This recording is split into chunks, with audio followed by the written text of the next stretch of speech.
bien, hermanos, como les decía, Filipenses capítulo 1, del versículo 27 al versículo 30. Ahora vamos a continuar en esta mañana con este estudio panorámico que estamos haciendo de la carta a los Filipenses.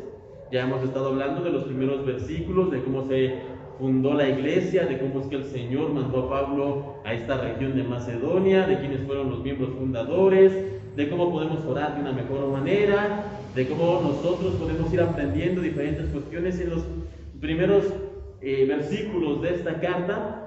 Pero para poder continuar en esta mañana con este estudio, hermanos, tenemos que recordar algunos elementos de lo que hemos estado hablando, y el primer elemento que debemos tener en mente es que Pablo escribió esta carta cuando estaba en prisión.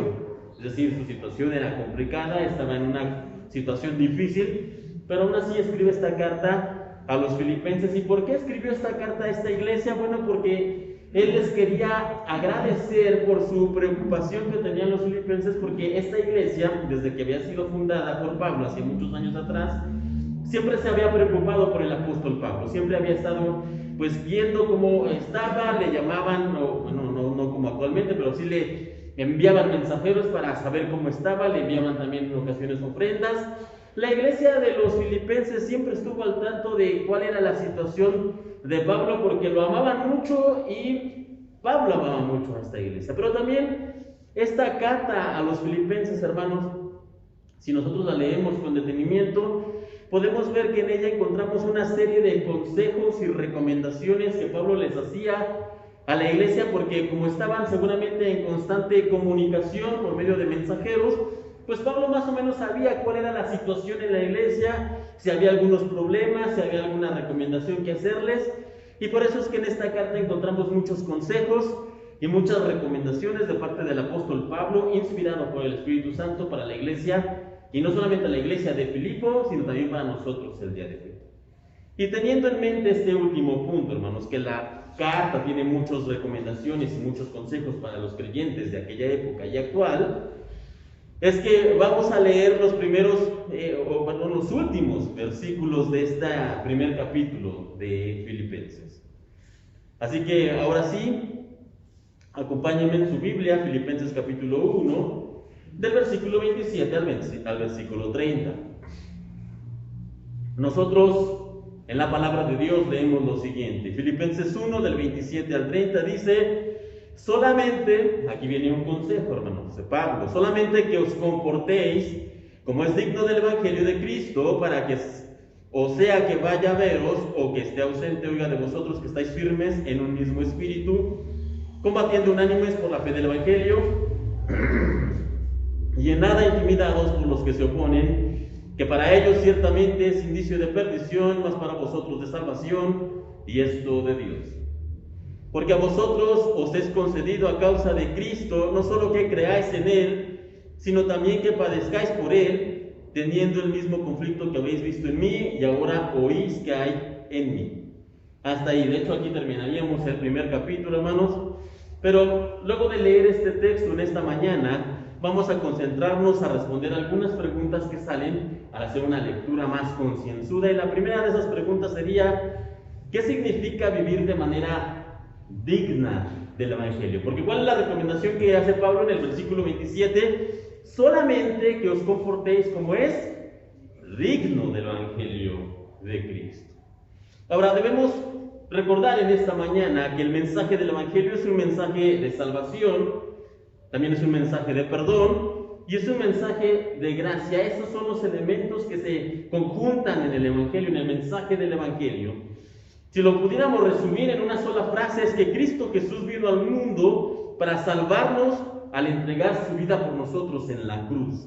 Este es el mensaje del Evangelio. Esto es lo que predicaba Pedro, Pablo, los apóstoles, los primeros creyentes y nosotros. Esto es lo que deberíamos constantemente estar predicando. Y a esta noticia de que Cristo Jesús vino al mundo para salvarnos se le conoce como el Evangelio. Y son buenas noticias, son las buenas nuevas. De hecho, la palabra Evangelio se traduce precisamente como buenas noticias. Y estas buenas nuevas nos han sido dadas a nosotros por medio de la gracia de Dios.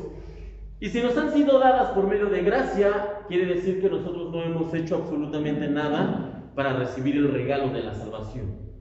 Nosotros no pagamos nada, no hicimos nada, no aportamos nada, no dimos nada para que la salvación que ahora tenemos nos haya sido dada. ¿Por qué? Porque nos ha sido dada por gracia. Pero la pregunta todavía no se responde, hermanos. ¿Qué significa vivir de manera digna del Evangelio? Ya entendimos qué es el Evangelio, ya entendimos cuál es el mensaje del Evangelio, ya entendimos cómo recibimos el Evangelio, pero una vez más, ¿qué significa vivir de manera digna del Evangelio? Ahora bien, podríamos hablar en esta mañana y decir que vivir de manera digna del Evangelio tiene que ver con obedecer a Dios, con seguir sus mandamientos que encontramos en la Biblia, con hacer buenas obras por los demás, hacer obras de caridad, darle a los necesitados, darle al pobre, al huérfano, a la viuda. Es decir, con tener una buena vida delante del Señor, podríamos decir, eso es vivir una vida digna del Evangelio que hemos recibido. Y aunque todo esto, hermanos, de lo que es hablado, obedecer a Dios, seguir sus mandamientos, hacer buenas obras, todo esto son cosas agradables, son cosas buenas, incluso loables para nosotros como creyentes, son cosas que sí debemos hacer. Este no es el verdadero corazón de lo que es una vida digna del Evangelio que hemos recibido. Así que para decirlo de manera simple, hermanos, no quiero complicarlo en esta mañana, no quiero entrar en un rollo de 45 minutos de qué es ser digno del Evangelio, no, para decirlo de una manera sencilla que todos podamos entenderlo aquí en esta mañana, es que vivir de una manera digna del Evangelio es vivir agradecidos con Dios por todo lo que Él ha hecho por nosotros. Eso es el resumen, hermanos. Una vez más, vivir de manera digna del Evangelio es vivir agradecidos con Dios por todas sus bondades, por todo lo que Él ha hecho por nosotros. Y si comenzamos en este punto, si comenzamos aquí en vivir de una manera agradecida con Dios, entonces realmente podremos hacer todo lo demás. ¿Y qué es todo lo demás? Obedecer sus leyes, seguir sus mandamientos, obedecer a Dios, hacer buenas cosas por los demás. Pero ¿dónde comienza todo esto? En vivir una vida agradecida con el Señor.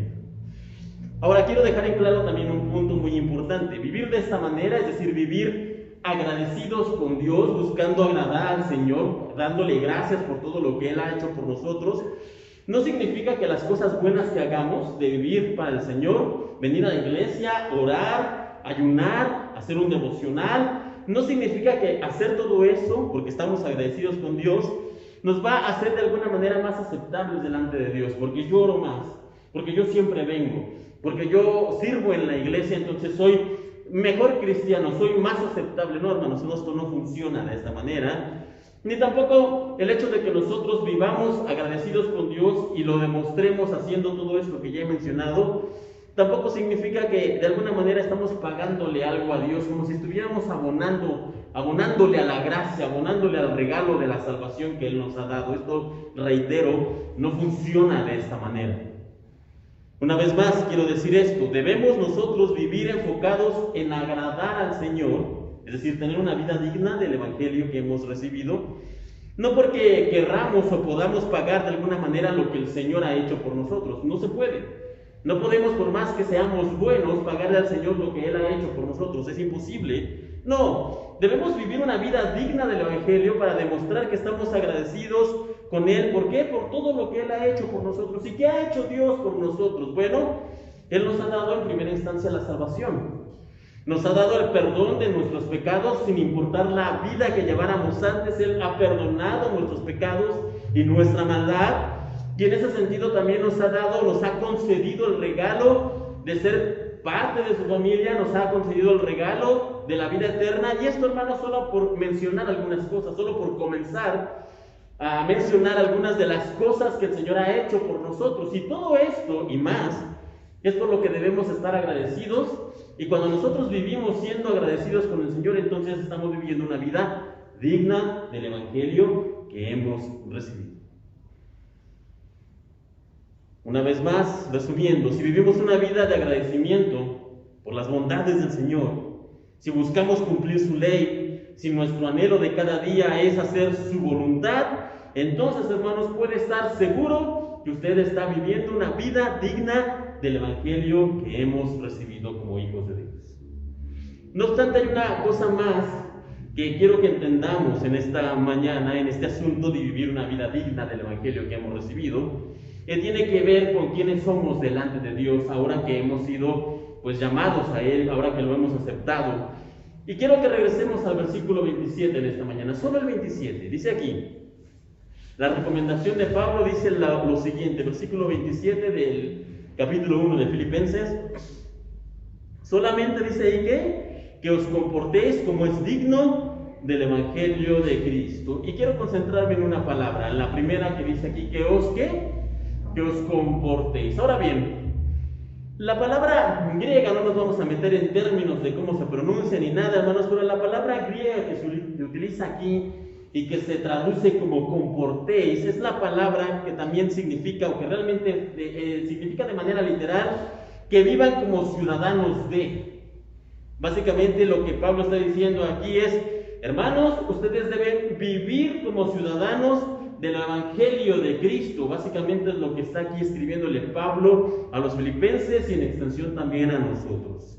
Y es que cuando nosotros, cada uno de los creyentes que estamos aquí, cuando nosotros creemos y aceptamos el mensaje del Evangelio, cuando se nos predica este mensaje y lo creemos y lo aceptamos, ¿qué sucede en nuestras vidas? Bueno, decíamos ya que recibimos el perdón de nuestros pecados, eso sí.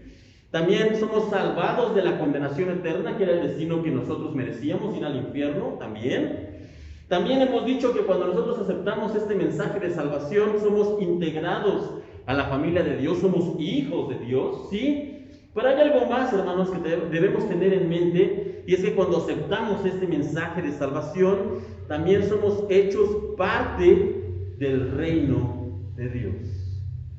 ¿Y cómo es que somos integrados al reino de Dios, hermanos? Bueno, más adelante, y de hecho vamos a retomar este punto en algún momento más adelante en este estudio panorámico, pero en Filipenses 3, capítulo 3, versículo 20, Filipenses 3, capítulo 20, Pablo les escribe aquí a los hermanos, mas nuestra ciudadanía está en los cielos, mas nuestra ciudadanía está en los cielos. Como creyentes, nosotros debemos entender que nuestra patria no es de este mundo que nosotros vemos.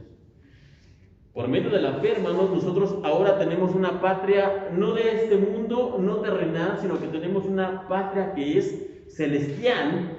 Y por lo tanto, nuestra verdadera ciudadanía no está aquí, hermanos, sino que está en los cielos. Por nacimiento, creo que todos los que estamos aquí somos de nacionalidad mexicana, y eso no lo podemos negar ni cambiar en el sentido.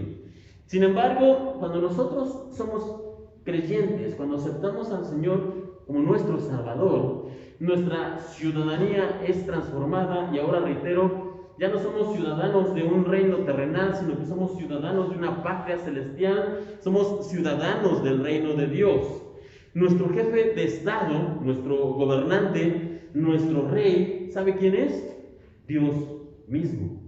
Él es a quien debemos servir, a quien debemos obedecer, a quien debemos hacer caso. Dios es nuestro rey cuando le aceptamos.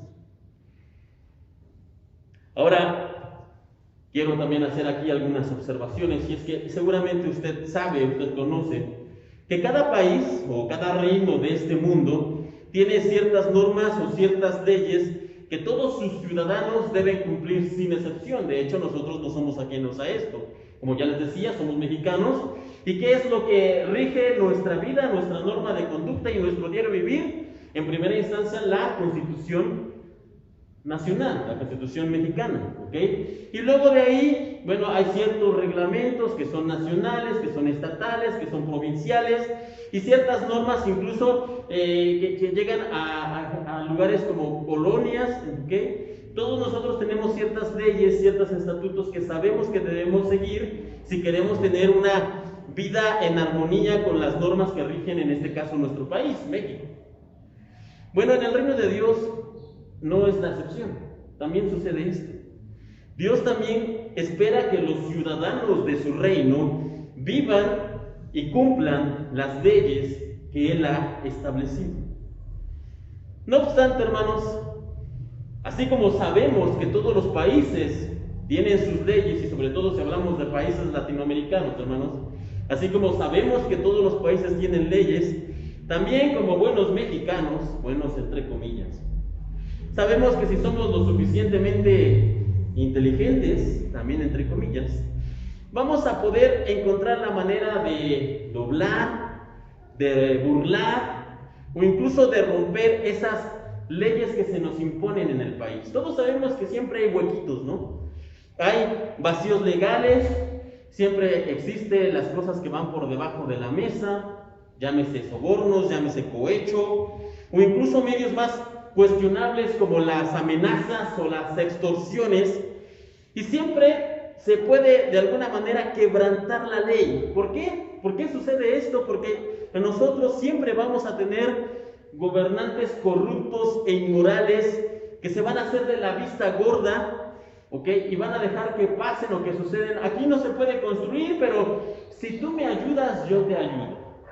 Y entonces en una zona que estaba protegida, que resulta que de repente surgen permisos de todos lados y la construcción procede. Alguien que no debería salir, sale de la cárcel. Algo que no debería permitirse, se permite. ¿Por qué? Reitero, porque hay sobornos, porque hay ayudas, porque hay extorsión, porque hay amenazas, etcétera, etcétera, etcétera. Y esto sucede, ¿por qué? Por la misma naturaleza de nuestro corazón pecaminoso. ¿Por qué? Porque mientras estemos en este mundo, en los reinos de este mundo, siempre habrá, reitero, gobernantes corruptos, inmorales, que permitan que todo esto ocurra. Sin embargo, en el reino de Dios esto no es así. La Biblia nos dice acerca de Dios, que es nuestro gobernante, que es nuestro rey, lo siguiente. Anote esta cita, Gálatas capítulo 6, versículo 7. Gálatas capítulo 6, versículo 7. No os engañéis, escribe aquí el apóstol Pablo, Dios no puede ser burlado, pues todo lo que el hombre sembrare, eso también segará. Hermanos, Dios no es un Dios que se hace de la vista gorda, que permite que pasen cosas, como si Él no se diera cuenta de todo lo que ocurre en el mundo. Dios no puede, dice aquí, ser burlado. Un versículo más, segunda de Crónicas, capítulo 19, versículo 7. Segunda de Crónicas, capítulo 19, versículo 7. Sea pues con vosotros el temor de Jehová. Mirad lo que hacéis, porque con Jehová nuestro Dios no hay injusticia, ni acepción de personas, ni admisión de cohecho. El Señor aquí nos habla acerca de su rectitud, y no solo de su rectitud, sino de su perfección, y dice: delante de mí en mi reino, delante de mí como rey, no hay acepción de personas, no hay injusticias, no hay soborno, no hay nada de que no me di cuenta. Eso no existe en el reino de Dios. Nuestro Dios no puede ser burlado, como ya leíamos, tampoco puede ser corrompido. Él no se cansa, tampoco se distrae, Él no acepta soborno ni favores especiales. Nuestro Dios es Dios y es perfecto. Y no solamente eso, sino que Él siempre está observándolo todo. Y Él sabe si nosotros hacemos algo malo, Él sabe los motivos de nuestro corazón, si ya pensamos algo incorrecto, si lo pensamos aunque no lo hayamos dicho, Él ya lo sabe, Él lo conoce. ¿Por qué? Porque Él es Dios. Así que leamos una vez más este versículo 27, retomemos este asunto, hermanos. Filipenses 1:27. Filipenses 1:27, y decimos: solamente, escribe aquí Pablo, que os comportéis como es digno del Evangelio de Cristo. Y aquí hace un comentario, hermanos. Dice: para que, o sea que vaya a veros, o que esté ausente, en otras palabras, ya sea que esté o no esté, oiga de vosotros que estáis firmes en un mismo espíritu, combatiendo unánimes por la fe del Evangelio. Hasta ahí. Aquí Pablo les recuerda a sus lectores, y en extensión a nosotros también, hermanos, que ya sea que él vaya pronto a verlos, o que incluso ya no los vuelva a ver, porque Pablo no sabía. Recordemos que Pablo tenía una condena y posiblemente iba a ser ejecutado. Él no sabía lo que iba a pasar. Así que Pablo dice: ya sea que vaya a verlos una vez más, o que ya no los volvamos a ver, hermanos, ¿ok? Ustedes deben vivir de una manera digna del Evangelio, como ciudadanos del reino de Dios. Eso es lo que les está recordando el apóstol Pablo. Y ciertamente Pablo no puede estar todo el tiempo con ellos. Aunque Pablo saliera, y de hecho salió de la cárcel, le iba a tomar un tiempo llegar a ver a la iglesia de los filipenses. Y aunque llegara a esa iglesia, él no podía estar todo el tiempo con todos, ni él podía verlos uno por uno en cada momento. ¿Por qué? Porque Pablo era humano. Y podía estar un tiempo con un hermano, otro tiempo con otro hermano, otro tiempo con otro hermano, pero después se tenía que ir. Y tenía que continuar con sus viajes. Y tenía que seguir adelante. Así que Pablo no podía estarlos constantemente vigilando a todos todo el tiempo, ¿no, hermanos? Pero ¿sabe quién sí puede hacer esto? ¿Sabe quién siempre sí está vigilante? ¿Sabe quién siempre sí nos está observando? ¿Sabe quién sí está siempre delante de nosotros, al tanto de nosotros? Dios, nuestro Señor. Lamentablemente y tristemente son muchos los cristianos, los creyentes que parecen que no tienen esta idea presente en sus mentes y en sus vidas. Son, por decirlo de algún modo, solamente creyentes de domingo, pero nada más que eso. Cada domingo, todos los domingos, se ponen sus mejores ropas, ponen también sus mejores sonrisas para venir a la iglesia, incluso debajo de esto del cubrebocas, pero están sonriendo. Y cuando los vemos aquí, son padres modelo, o son hijos ejemplares, o son esposos o esposas amorosos, ¿ok? Pero ¿sabe qué? Solamente aquí, solamente los domingos, solamente en la iglesia. Pero la verdad es que de lunes a sábado son otras personas completamente diferentes. De lunes a sábado en su vida normal, por decirlo de algún modo, son necios, también son rebeldes, son violentos, incluso pueden llegar a ser agresivos, ofensivos con los demás y muchas otras cosas aún peores, hermanos. Pero los domingos vienen aquí, ponen su cara de santo y son perfectos, supuestamente. No obstante, hermanos, nuestro llamado a ser cristianos, es decir, como ya hemos mencionado en esta mañana, nuestro llamado a ser ciudadanos del reino de Dios, no es un llamado que solamente se da un día a la semana, no. Esto no funciona así, sino que nuestro llamado es a ser cristianos todos los días, a rendir toda nuestra vida en todos los aspectos al Señor, de tal manera que nos comportemos, como escribe Pablo, como es digno del Evangelio de Cristo. No solo un día a la semana, sino toda la semana, y no solamente al estar en la iglesia, sino estar en cualquier lugar, ya sea en la escuela, o en el súper, o en el transporte público, o en el trabajo, o en la casa, o en la calle, en cualquier lugar y ante cualquier circunstancia. Nuestro llamado es a comportarnos como es digno del Evangelio de Cristo, como ciudadanos del reino de Dios, de tal manera que la gente lo vea en nosotros, sin ni siquiera tener que decirlo, de tal manera que la gente diga: en esta persona hay algo distinto, hay algo que se nota diferente. Y esa diferencia es que somos ciudadanos del reino de nuestro Dios y que estamos viviendo como es digno del Evangelio que hemos recibido. Ahora, si usted quiere tener más a detalle cuáles son algunos de los estándares que se esperan de un ciudadano del reino de Dios, hermano, lo invito a que durante esta semana usted pueda leer Mateo capítulo 5. Mateo, el Evangelio capítulo 5, en lo que se conoce como las bienaventuranzas. Ya hemos hablado en otras ocasiones que estas bienaventuranzas no son otra cosa sino preceptos o estatutos que se esperan de los hijos de Dios, y es lo que el Señor espera de los que están en su reino. De hecho, no es de extrañar que la primera bienaventuranza y la última bienaventuranza terminan con la misma promesa. La primera bienaventuranza rápidamente es la siguiente: bienaventurados los pobres en espíritu, porque de ellos es el reino de los cielos. Y la última bienaventuranza que encontramos en el versículo 10 es la siguiente: bienaventurados los que padecen persecución por causa de la justicia, porque de ellos es el reino de los cielos. Estas bienaventuranzas comienzan con el reino de los cielos y terminan con el reino de los cielos, porque nos hablan de básicamente lo que se espera de un ciudadano del reino de los cielos, de un rey, del ciudadano del reino de nuestro Dios. Así que, como les decía, si usted quiere un poco más de detalle de lo que se espera de cada uno de nosotros como ciudadanos del reino de Dios, puede leer estas bienaventuranzas en la semana. Estas palabras del Señor son una descripción de cómo deben comportarse los ciudadanos de su reino, no solamente cuando lleguemos al cielo, hermanos, no, sino desde aquí, desde ya, desde este lado de la eternidad.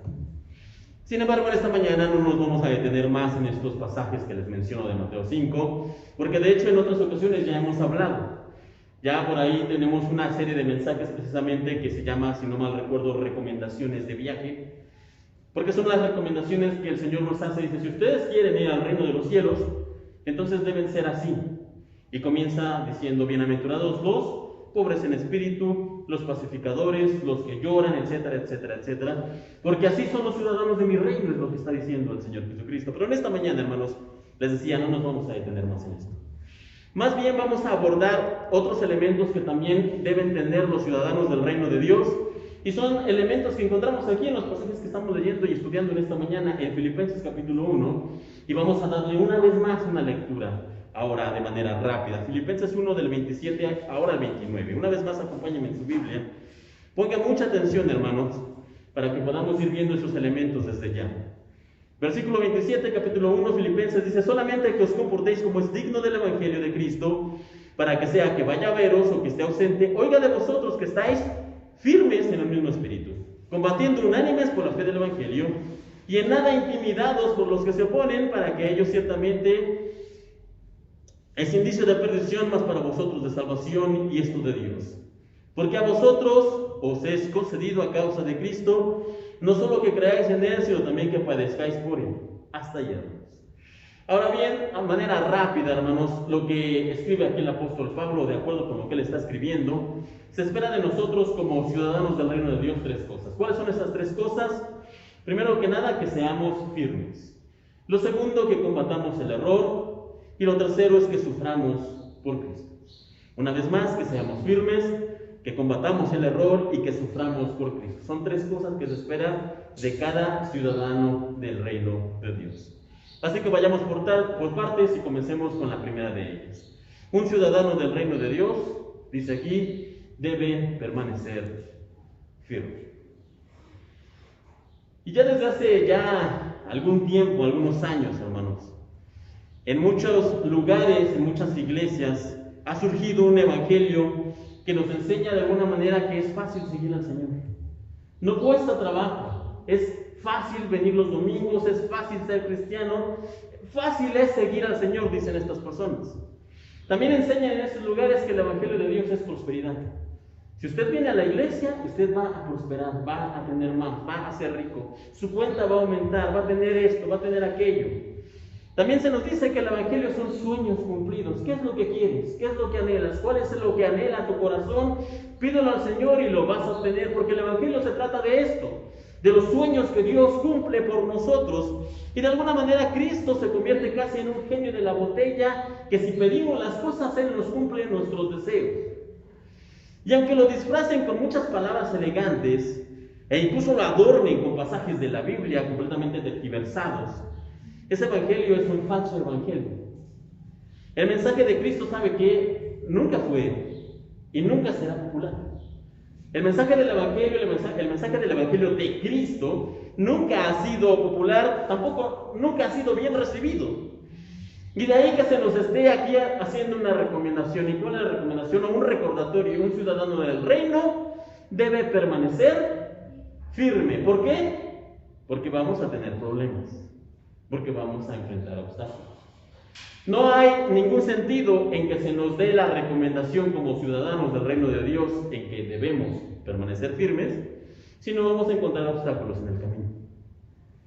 Si nosotros queremos realmente seguir al Señor, entonces ¿sabe qué? Vamos a padecer persecución, rechazo, incluso puede ser que tengamos odio.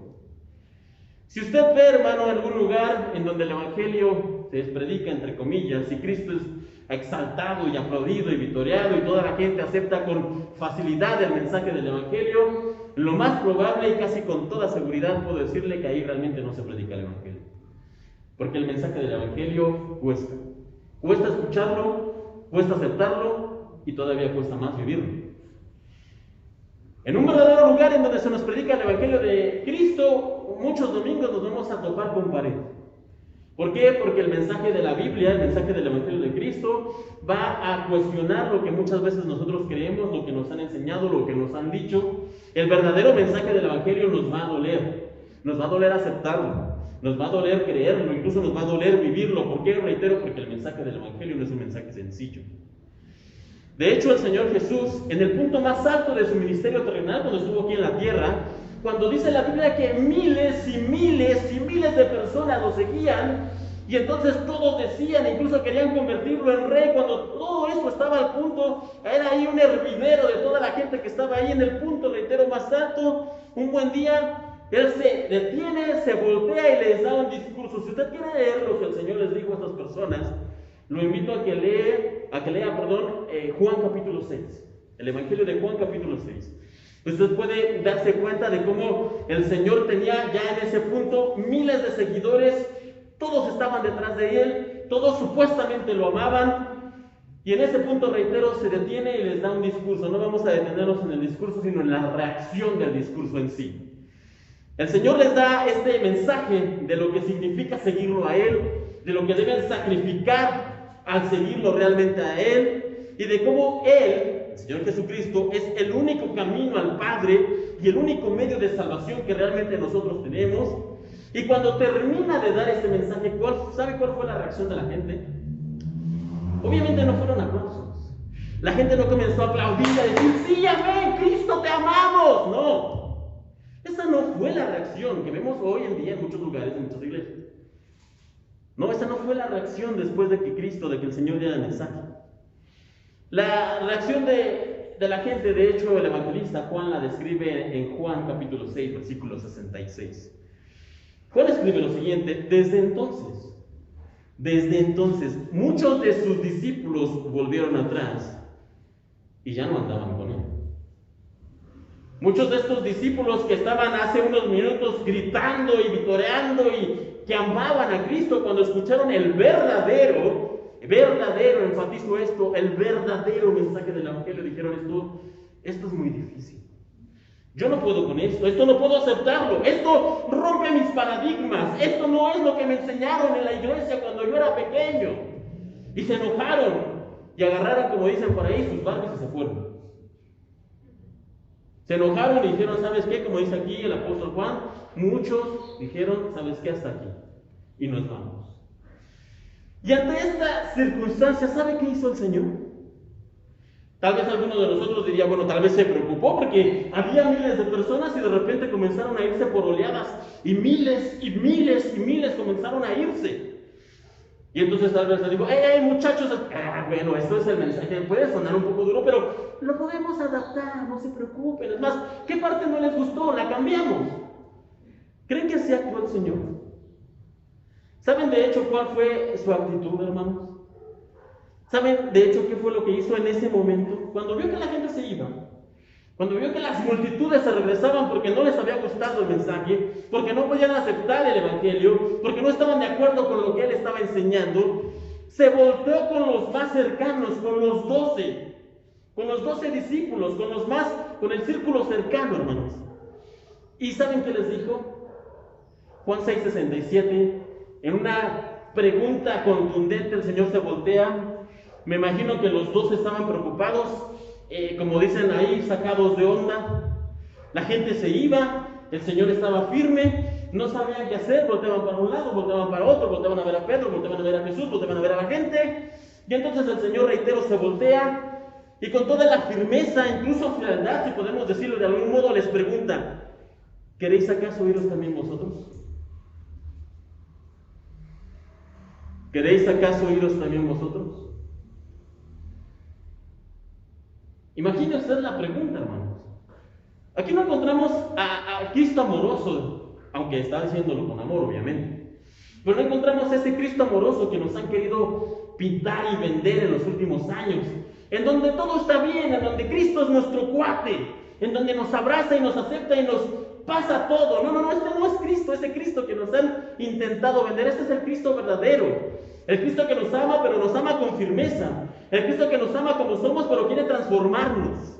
El Cristo que quiere que nosotros vivamos como ciudadanos de su reino y por lo tanto sabe que tenemos muchas prácticas que no caben ni cuadran en su reino y si seguimos con ellas no vamos a entrar entonces al reino y quiere por lo tanto destruir todo eso de nuestra vida y nuestro corazón. Este es el Cristo que es firme, pero también nos ama.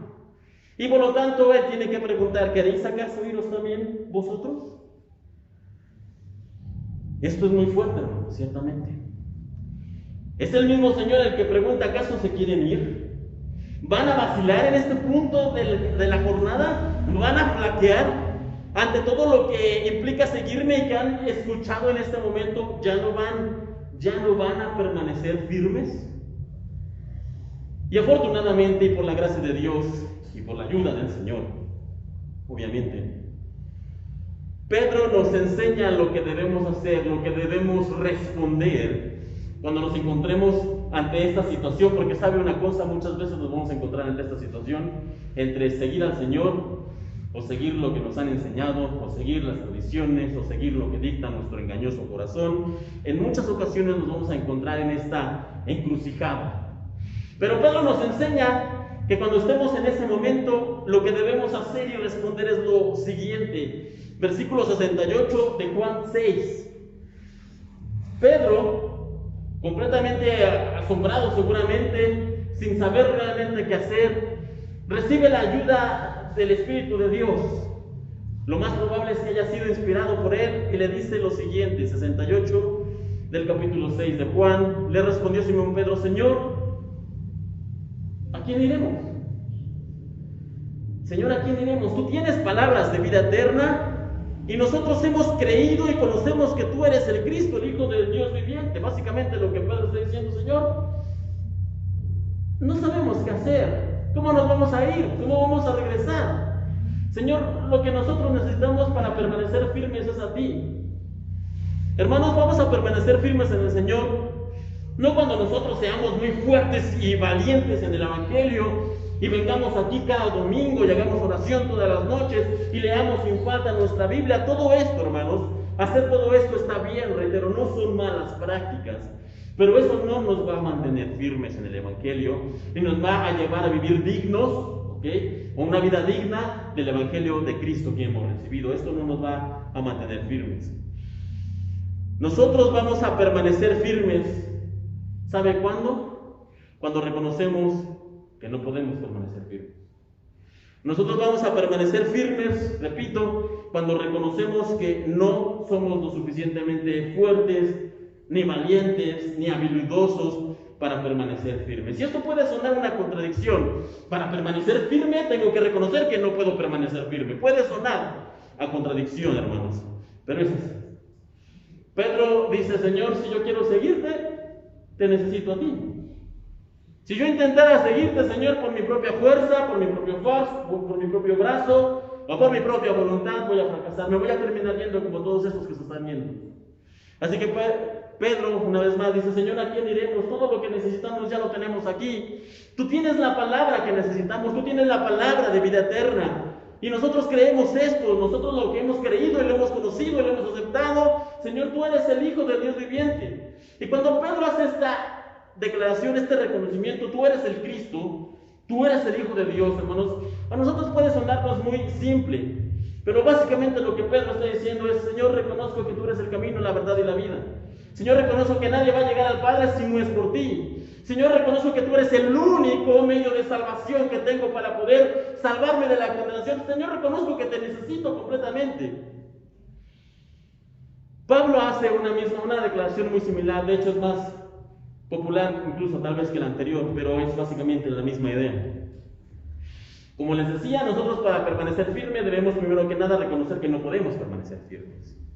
Cuando reconocemos que necesitamos a Dios para ser firmes, entonces realmente vamos a estar sostenidos, realmente vamos a permanecer firmes en el Evangelio del Señor. La declaración que hace Pablo es la siguiente: 2 de Corintios capítulo 12, versículo 10. 2 de Corintios capítulo 12, versículo 10. Por lo cual, escribe Pablo, por amor a Cristo me gozo en las debilidades, en afrentas, en necesidades, en persecuciones, en angustias, porque cuando soy débil, dice Pablo, básicamente, cuando acepto que no puedo yo permanecer firme en el camino, entonces soy fuerte, entonces estaré firme.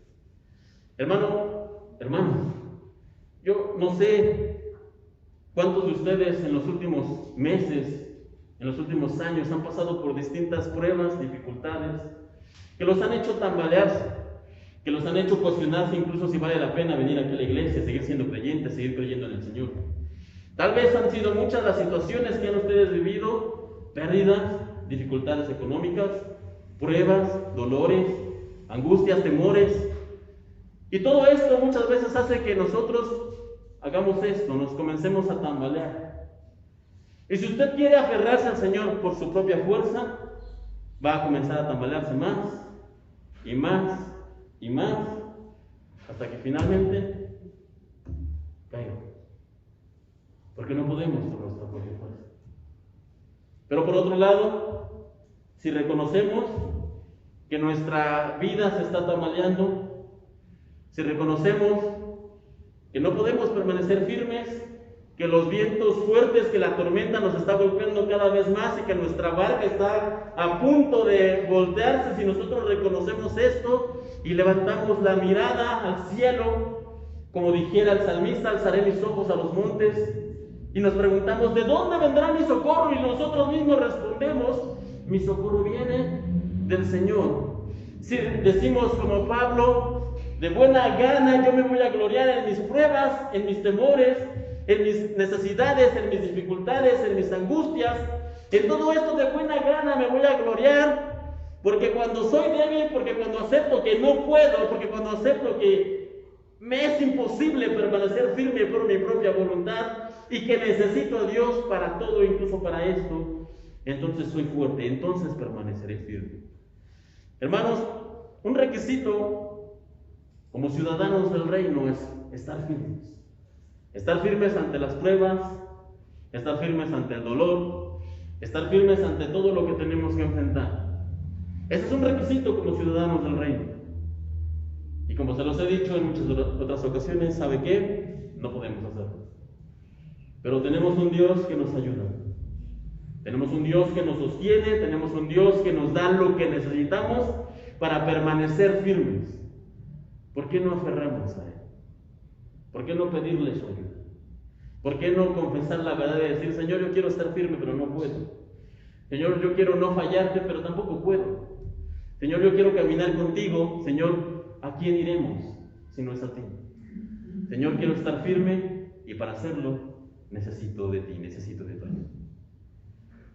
Son dos más los elementos que se necesitan, hermanos, para poder, o que se requieren más bien, o que se mencionan aquí como ciudadanos del reino.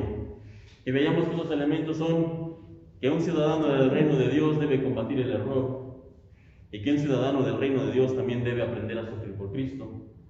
Pero eso, si el Señor lo permite, estaremos hablando en el siguiente mensaje. Por el momento vamos a terminar con esto, reconociendo como hiciera Pablo que no podemos, que fallamos, que nos falta, que queremos ser ciudadanos dignos del Evangelio que hemos recibido, pero que nuestra propia habilidad no alcanza. Que queremos permanecer firmes como ciudadanos del reino de Dios, pero que las piernas nos tiemblan, que el corazón se hace chiquito muchas veces, que la mente nos juega trampas y nos dice, no vas a poder, tu Dios no alcanza, te va a fallar. Y entonces comenzamos a tambalear. Y en esas circunstancias, hermanos, en lugar de querer sacar pecho y decir, no, sí podemos, porque somos buenos, porque somos fuertes, porque aquí no nos echamos para atrás, en lugar de decir eso, tenemos que reconocer y decir, tiene razón, yo no puedo. Y si quiero permanecer firme, lo que tengo que hacer es pedirle la ayuda a Dios. Con esto en mente, hermanos, y leyendo una vez más este versículo de 2 Corintios 12:10, por lo cual, por amor a Cristo, me gozo en las debilidades, en afrentas, en necesidades, en persecuciones, en angustias, y con todo respeto quisiera también comentar en esta hora, en situaciones difíciles, en traiciones, en dolor, en enfermedad, en problemas económicos, en todo aquello que estemos viviendo en este tiempo, hermanos. Si nosotros reconocemos, como dice aquí, cuando soy débil, en el Señor entonces somos fuertes. Que el Señor nos ayude a ser ciudadanos dignos del Evangelio que hemos recibido. Y como ciudadanos dignos, que nos ayude a permanecer. Cierra sus ojos y vamos a hablar. Amado Padre Celestial, te damos gracias en esta mañana porque por medio de la fe nos has dado una patria que no es de este mundo, sino que es celestial, a la cual esperamos ir en algún día. Pero para estar en ella, para poder habitar en ella, necesitamos ciertamente comportarnos como ciudadanos del reino. Y para comportarnos como ciudadanos del reino, tenemos que vivir de una manera digna el Evangelio que hemos recibido. Pero ninguna de estas cosas podemos hacerlo por nuestra propia voluntad. ni por nuestra fuerza, ni por nuestra habilidad. Somos incapaces de lograrlo. Por eso es que en esta hora te damos primero que nada gracias por tus promesas, pero también te pedimos tu ayuda. Señor, ayúdanos a vivir de una manera digna, agradeciéndote a ti por todo lo que has hecho. Ayúdanos a vivir dignamente de acuerdo al Evangelio que tú nos has dado, de acuerdo al regalo que tú nos has dado, y quita de nosotros toda incongruencia, quita de nosotros todo aquello que nos impide vivir de una manera digna, todo pecado, toda situación que nos está incluso alejando en este tiempo. Todo, Señor, lo que nos impide ver de una manera clara lo que tú quieres darnos, todo aquello, Señor, que nos está alejando de ti, Señor, quítalo de nuestra mente, de nuestros hábitos, de nuestro corazón, y permítenos vivir dignamente de acuerdo al Evangelio que hemos recibido. Y ahora que entendemos que somos ciudadanos de tu reino, también permítenos vivir conforme al llamado que hemos recibido. Y entendemos en esta mañana que los ciudadanos de tu reino permanecen firmes. Ante los problemas, ante las dificultades, ante las amenazas, ante cualquier situación complicada, los ciudadanos de tu reino permanecen firmes, pero pueden hacer esto no porque sean grandes, no porque sean fuertes, no porque sean valientes. Los ciudadanos de tu reino permanecen firmes porque reconocen que no pueden estar firmes si no es por ti, si no es por tu ayuda.